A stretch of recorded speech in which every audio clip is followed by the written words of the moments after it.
1. Let's begin the show.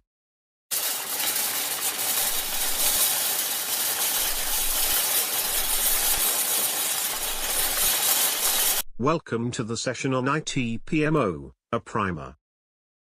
What is the expected outcome of this session? Participants gain understanding of the IT PMO framework, so that one can proactively contribute in implementation of IT PMO's vision and mission. Participants are expected to pass a quiz. Who is the intended audience? All members of the IT department form the intended audience. What is background context for this session? IT department members working on projects are spread across the globe in various time zones. A need was felt to bring in a standard process for IT project members which would make the outcome of the projects more predictable, measurable and consistent.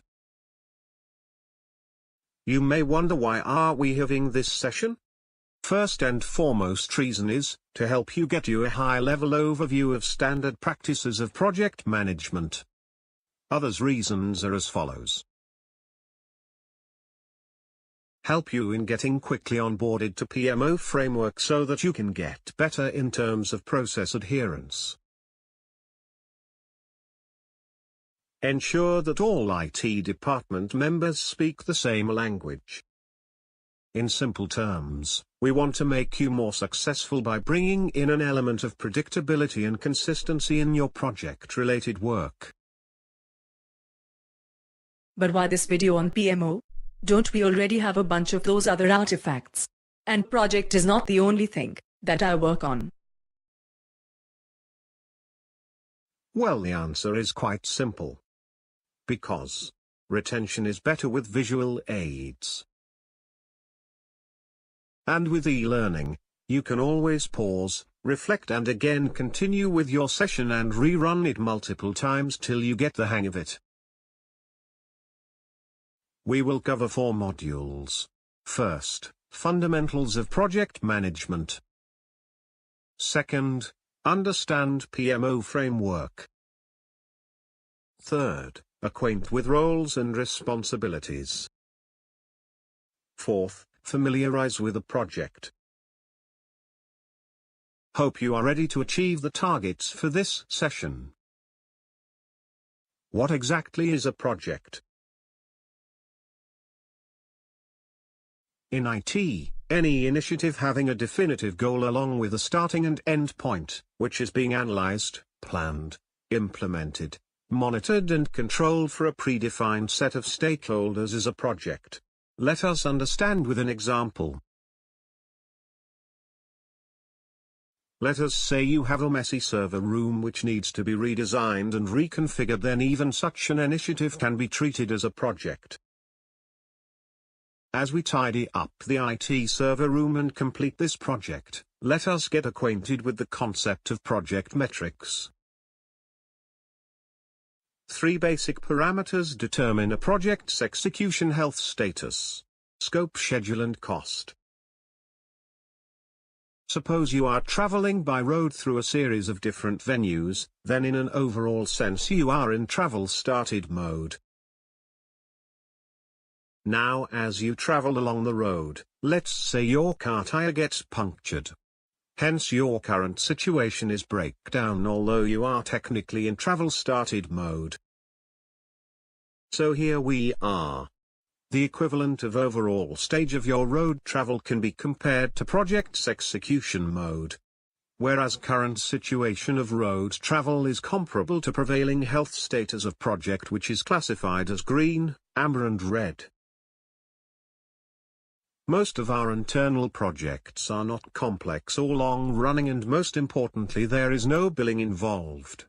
Thus, to retain simplicity in processes, we don't have separate on-hold status for IT internal projects. The RAG health status of red, green and amber is applicable to only in-flight projects. This screen explains how the 3 basic project metrics scope, schedule, cost are used to determine the project's RAG health status. This is a bit complex. So feel free to come back and understand it at a later point in time. Let's move on to the next module to understand the PMO framework. At times, a project may miss its designated targets and such a project experiences failure. So let us check what causes our projects to fail and get stranded. Project failure could be due to poor quality or lack of management of different parameters like communication, goals, requirements, estimation, design specifications, risks, sloppy practices, and last but not the least, politics. So what is the possible solution? The answer lies in providing governance right from initial stage and start seeing the bigger picture. At this juncture, the entity which will provide governance from initial stage is born. PMO will analyze a prevailing situation and guide the project through processes to make things work and thus help achieve the project's end goal. As you see, PMO provides more of a helping hand in terms of coaching, planning, governance, providing direction and aligning the process. Role of the PMO gets started even before a project is identified. All IT initiatives are weighed through a predefined criteria and filtered through. It is like a funnel approach wherein we take multiple business ideas and check for potential leads and thus derive a finalized list of initiatives. This gives a detailed view of funnel management approach. Why PMO is needed? Because impact of IT projects span across the organization and they are of increasing scope and complexity. The next screen will focus on benefits of having a PMO. Presence of IT PMO would offer centralized governance in terms of status tracking and health check for IT projects. Intent is to better manage projects by adopting standardized methods of initiation, planning, execution and thus ensure stakeholder satisfaction. We have reached the juncture where it is important to understand what is the vision of IT PMO. The vision of the IT PMO is to become a pivotal force provisioning the group with information solutions that provide quality services to its stakeholders, clients, customers and thus assist group to accomplish its strategic goals. Detailed explanation of the vision is as follows. The IT PMO will act as source of PM leadership and establish an environment encouraging excellence in project delivery. It will support an adaptable approach to project management, while recognizing that all projects are different and hence require flexibility to suit everyone's needs. With the vision being clear, now let us understand what is the mission of IT PMO. The mission of the IT PMO is to assist the stakeholders in the forecast, prioritize, strategize and deliver the IT projects successfully within the scope, budget, and on schedule with consistent project management practices.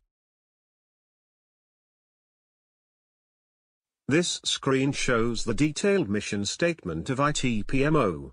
As this may take some time to read and understand, we would suggest the audience to bookmark this point and read again at your convenience. We covered various topics like what is project and what is IT PMO. We also understood the funnel-like framework along with PMO's vision and mission statement.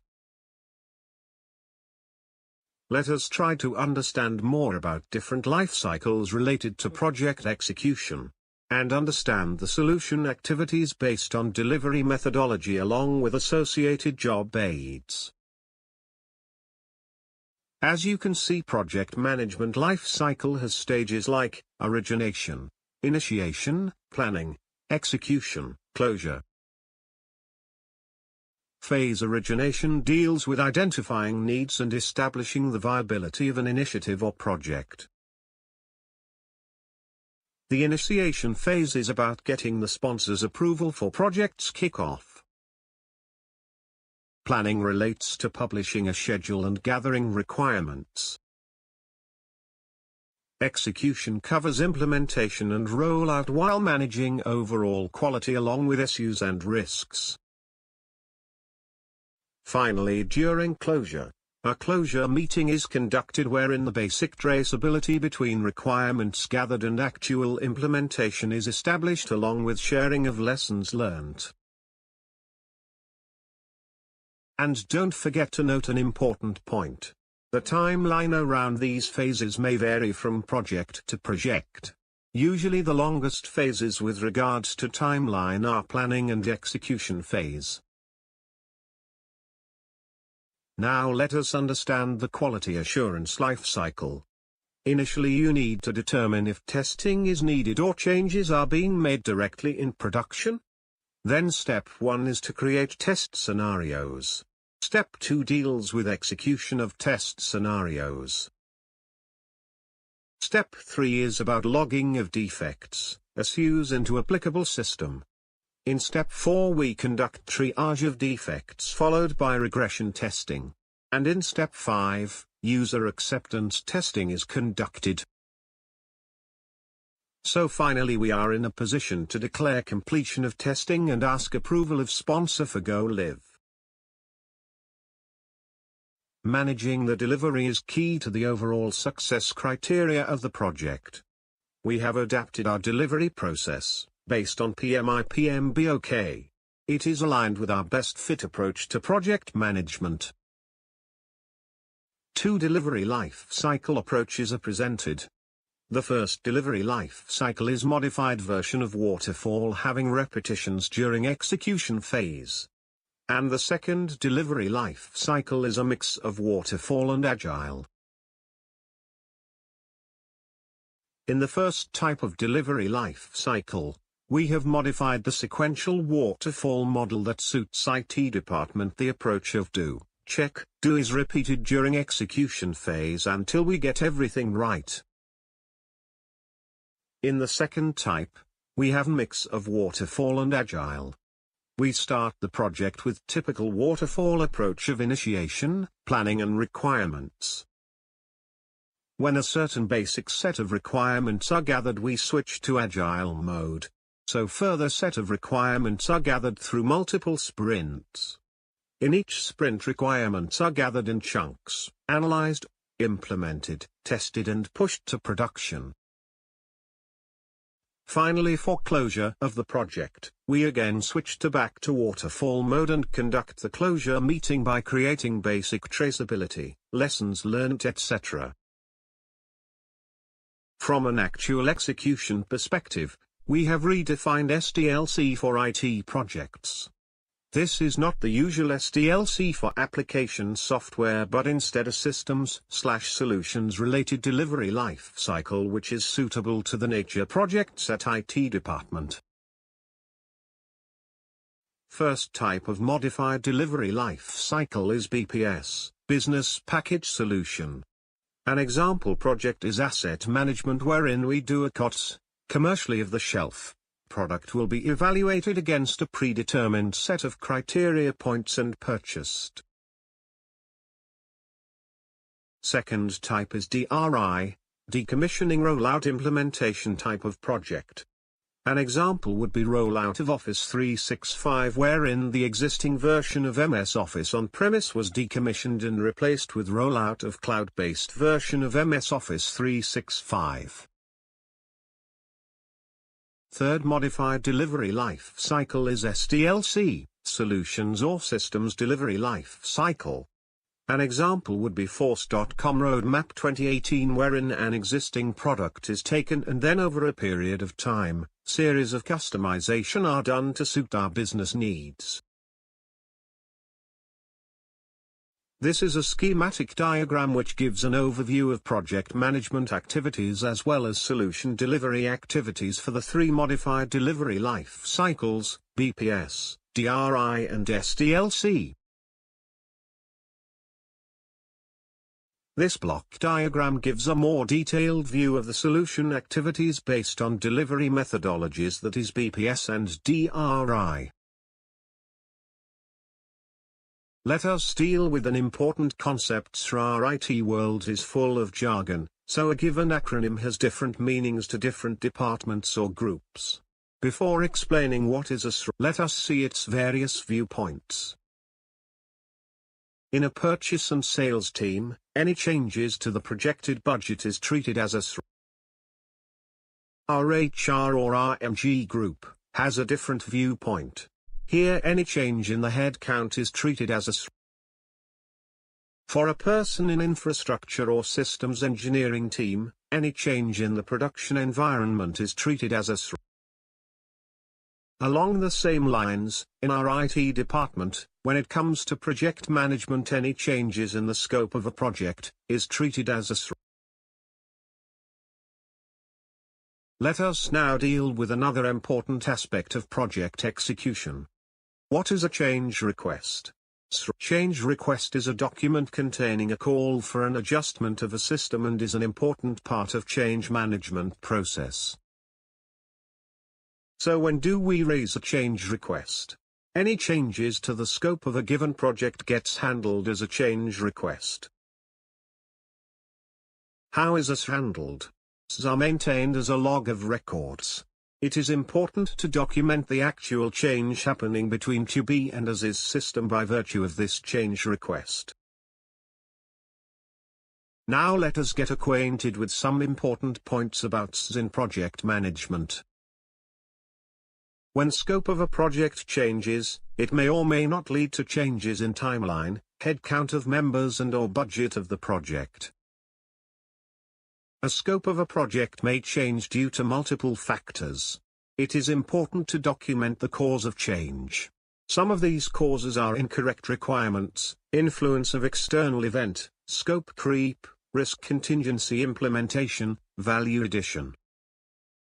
And most common causes for change in scope of project are change of mind by stakeholders, change in business strategy, change in sponsorship or stakeholders, change in regulatory norms, changes in allocated budget. Every change request needs to be formally approved or rejected by the governance body. Avoid status of on hold for any SR, either it should be approved or rejected. We have reached the stage where we need to understand the concept of job aid. Job aid helps to improve one's productivity wherein similar set of steps need to be executed to get consistent results. Job aid helps when task is required to be done infrequently, with employees prone to forgetting the process steps. It helps if task is complex, with employees finding it difficult to comprehend all of the factors involved. Job aid helps when task carries high-risk consequences if done incorrectly. It helps if the knowledge base required for completing the task is either large or is constantly changing. In context of IT department, a job aid is given to build consistency over a period in your work. The job aid indicates the phase based on which one can act according to where you are in the overall delivery life cycle of that project. For a given phase, job aid gives a set of recommended templates to be completed. And for that phase, it gives the supplemental/additional templates that are available for use on large projects or at the discretion of project manager. This screen shows the job aid for leveraging the project management templates by phase.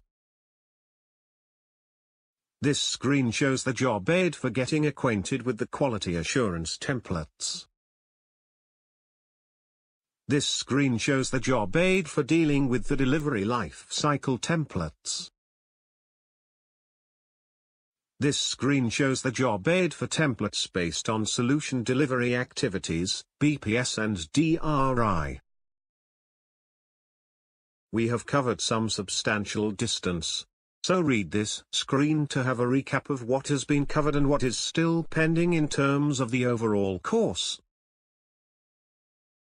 To be successful in a given setup, it is all about understanding who you are, where you are and what you want to be.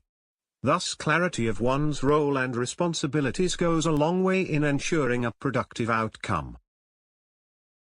Pause the video for a moment and take a close look at this picture.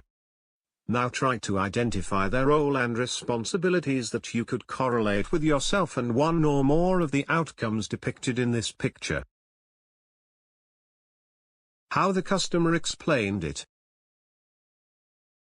How the project leader understood it. How the engineer designed it.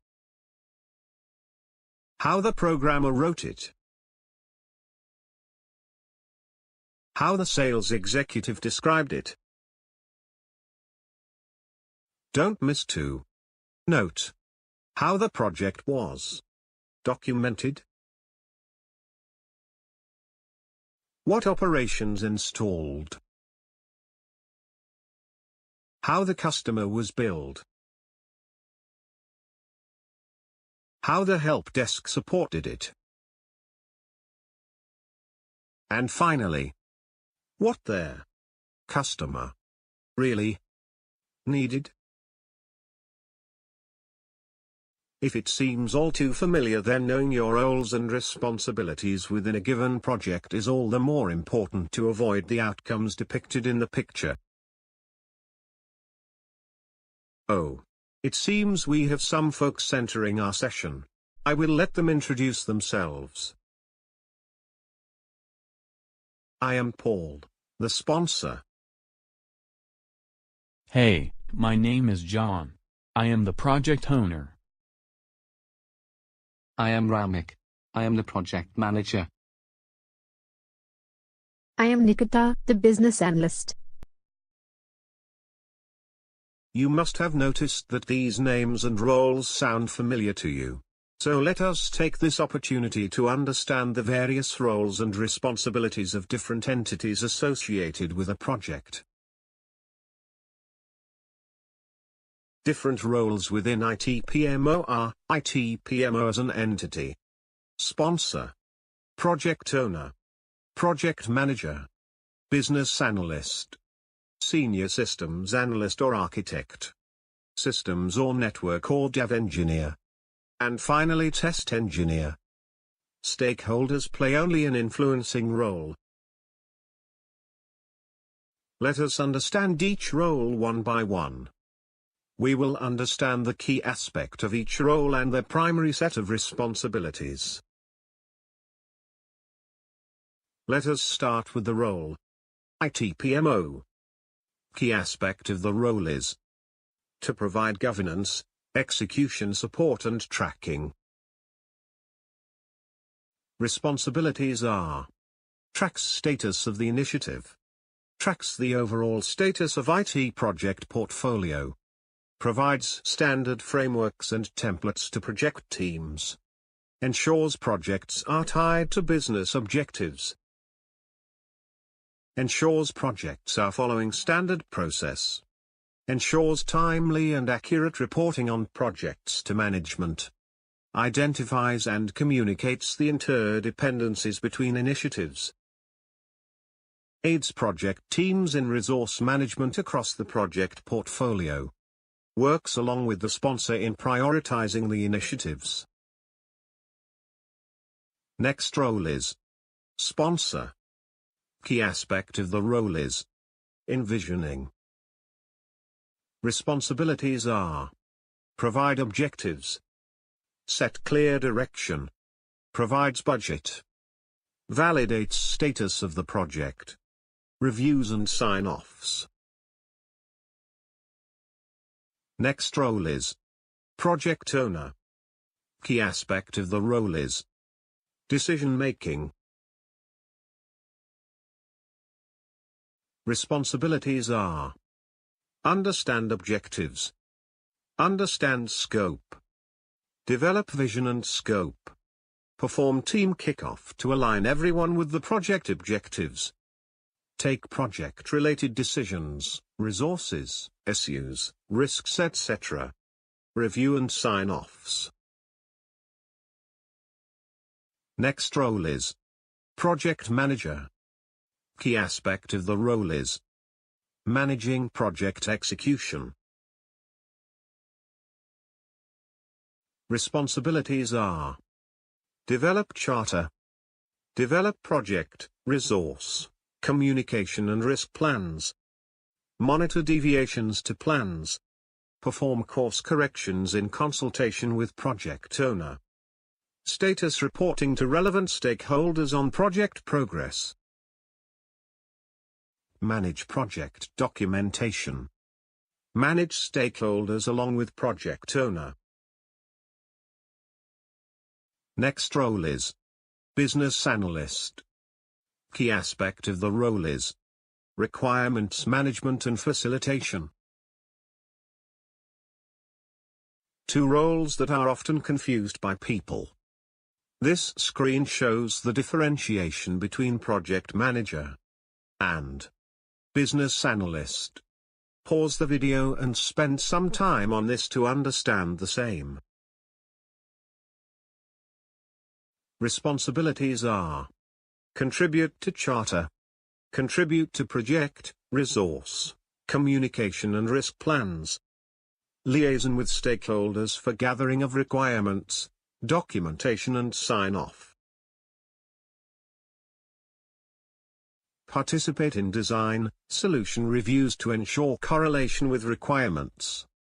Work with team to ensure traceability between requirements and its implementation. Highlight any deviations between requirements and its implementation.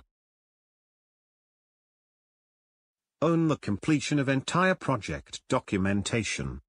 Own the UAT. Next role is Senior Systems Analyst or Architect. Key aspect of the role is analyzing and designing the solution.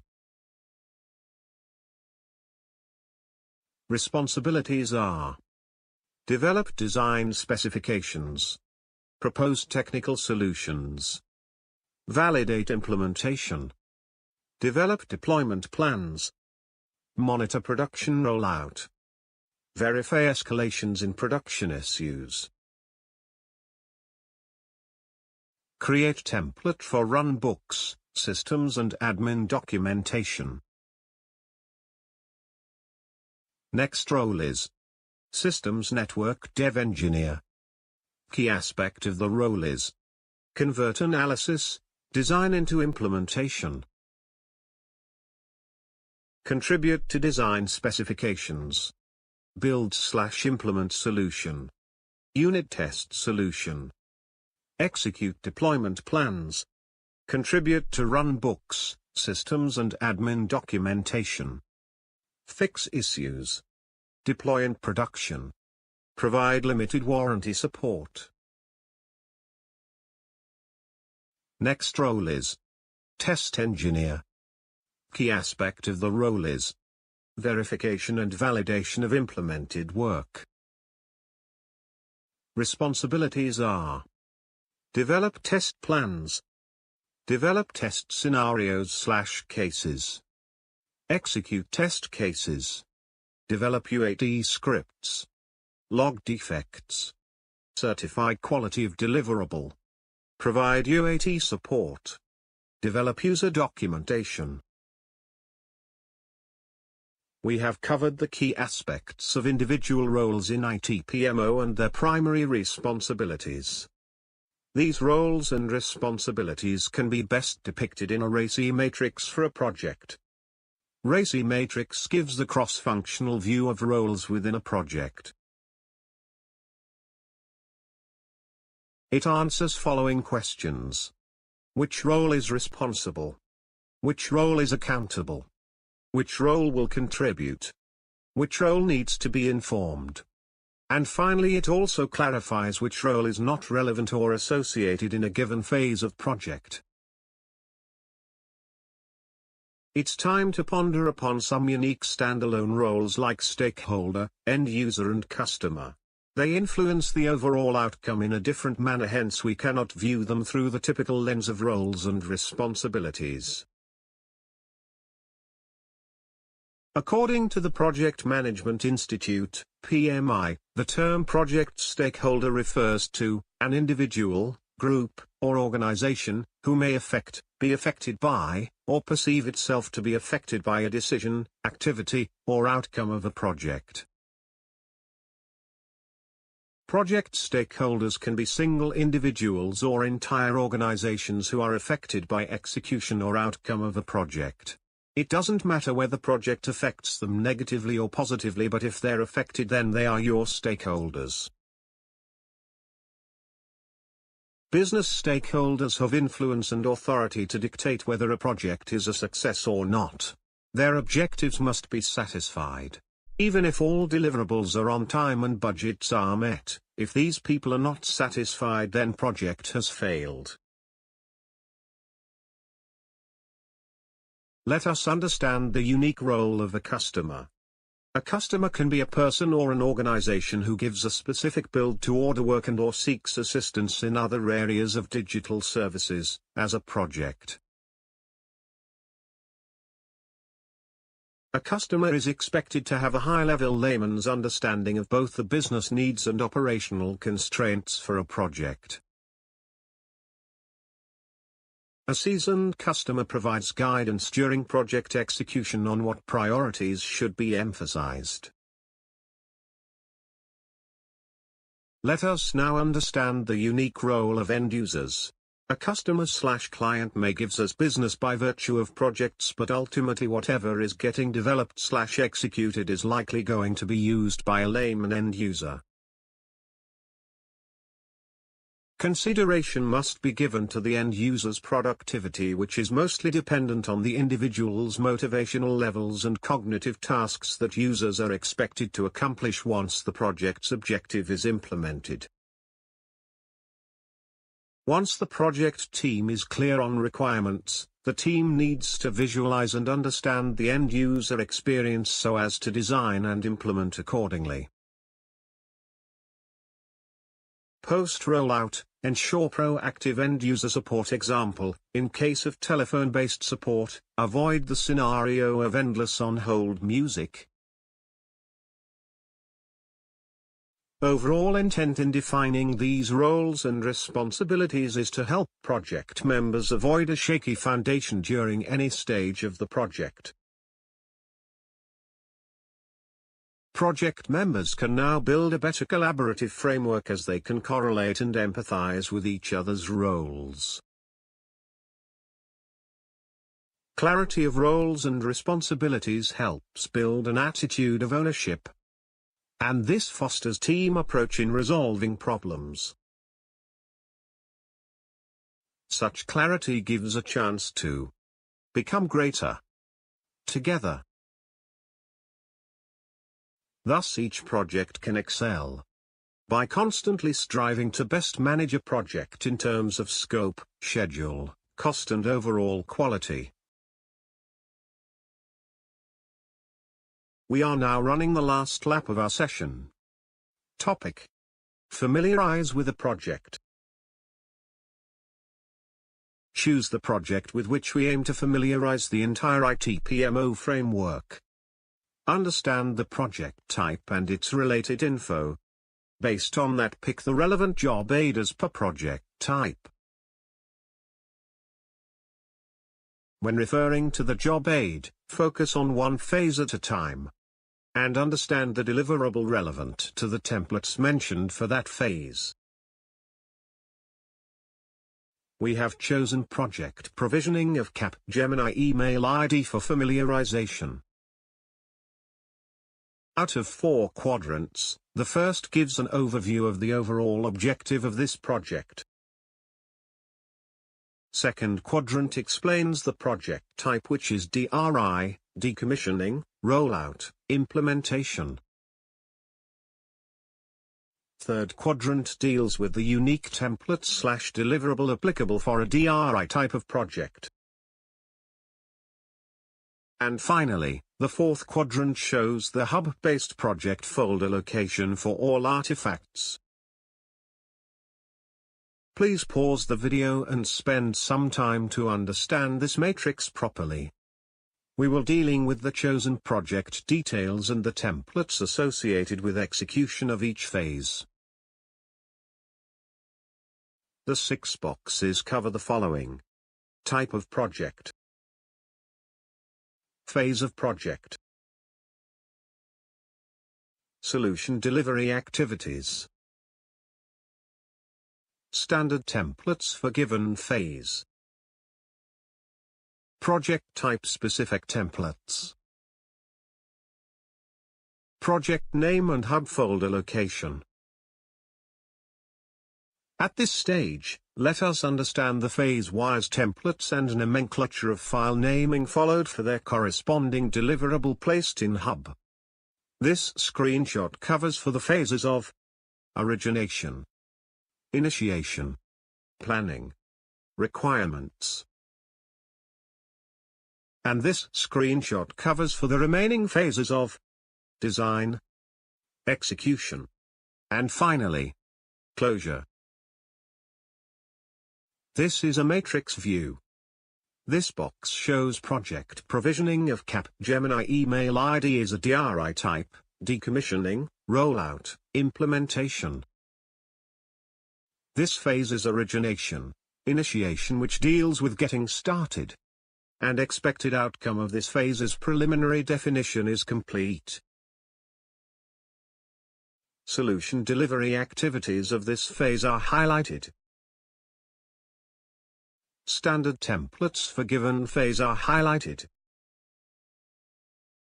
This box shows templates specific to project type which are relevant to this phase. This box shows hub location of all project artifacts are shown. See this screenshot which shows the hub-based deliverable of the chosen project provisioning of Capgemini email ID related to phase origination, initiation. This is a matrix view. This box shows project provisioning of Capgemini email ID is a DRI type, decommissioning, rollout, implementation. This phase is planning, requirements which deals with gathering requirements and planning the schedule. And expected outcome of this phase is detailed planning and requirements is complete. Solution delivery activities of this phase are highlighted pertaining to DRI. Standard templates of this phase are highlighted. This box shows templates specific to project type DRI strategy DRI plan which are relevant to this phase. This box shows hub location of all project artifacts are shown. See this screenshot which shows the hub-based deliverable of the chosen project provisioning of Capgemini email ID related to phase planning, requirements. This is a matrix view. This box shows project provisioning of Capgemini email ID is a DRI type, decommissioning, rollout, implementation. This phase is design, execution which deals with executing the plan. And expected outcome of this phase is project execution complete. Solution delivery activities of this phase are highlighted. Standard templates of this phase are highlighted. This box shows templates specific to project type like DRI post-go-live checklist which are applicable to this phase. This box shows hub location of all project artifacts are shown. See this screenshot which shows the hub-based deliverable of the chosen project provisioning of Capgemini email ID related to phase design, execution. This is a matrix view. This box shows project provisioning of Capgemini email ID is a DRI type, decommissioning, rollout, implementation. This phase is closure which deals with completing the project.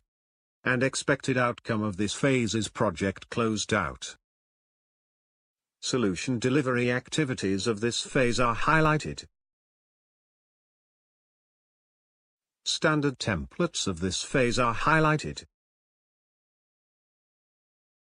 This box shows templates specific to project type which are relevant to this phase. This box shows hub location of all project artifacts are shown. See this screenshot which shows the hub-based deliverable of the chosen project provisioning of Capgemini email ID related to the final phase of project closure. We have covered all topics. This brings us to the end of session. We hope you enjoyed it. The contact info is shown on the screen. Thank you.